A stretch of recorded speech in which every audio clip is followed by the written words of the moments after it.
daigdig na tunay na isang banal. Kahit noong ipaglihim, walang bahid kasalanan. Lumaki kayo ang punod, pugpos na kabanalan, at tunay mabirhan ang taglay at kagandahan. Ang inyong pagkabatang loob at pagkamasunurin na ipinamalas ninyo sa poong Diyos natin. Siya'y naging dahilan upang kayo ay piliin maging ina ni Jesus, ang dakilang hari natin. Dahilan sa kayo'y banal at dakila, kayo ay nagtiis magpakababa sa balita na anghel na magiging ina, kahit dalaga ay agad tumalima. Ngunit ang inyong pagkabirhen ay di narungisan ng anumang bahid ng kasalanan. Ang pagkapaglili kay Jesus mong dirang Espiritu ang lumilip at nagbigay buhay. Mahal naming ina, hindi lamang kayo masunurin sapagkat kayo ay tunay ring mawain.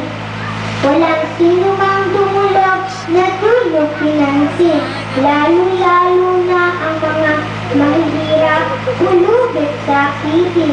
Hindi po iilan kapag marami ang nagpapatotoo. Iba't ibang biyaya sa pamamagitan mo'y natamo.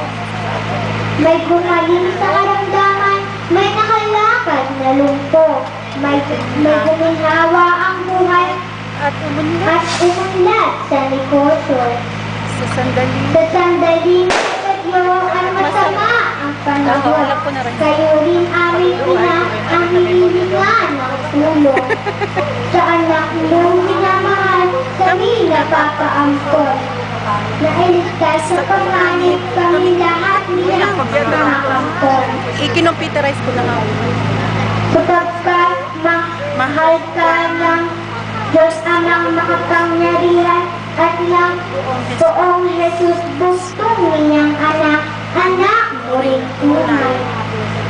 Anumang biyayang ibig namin makamtan. Kapag kayo ang humiling, magkakaroon ng kaganapan. Luluhod.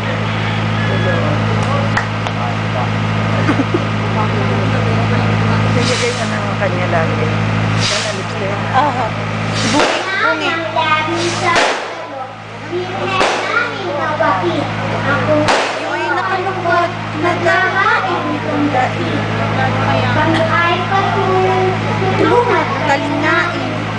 pag-ibig sa Diyos at kapwa ang Pagyamanin. Hilingin mo rin sa anak mong minamahal, buhay namin espiritual, palaguin niyang tunay. Lahat ng mga tao. Huwag kami makalimot kahit sandali. Tama pala. Mag-alay ng panalangin at mamuhay ng Marangal. basbasan po ninyo itong aming barangay. Malayo sa tukso sa pagkakapulis ng mga lahat ng mga tao ay tulungan at patnutayan. Mapanuto sa lahat ng gawain At magtagumpay. Yayaman. yayamang na edad na mahal namin ina. Ang papurit pasasalamat na waring walang hanggan. Lahat ng kahilingan Sa inyo. sa iyo po'y nasambit na.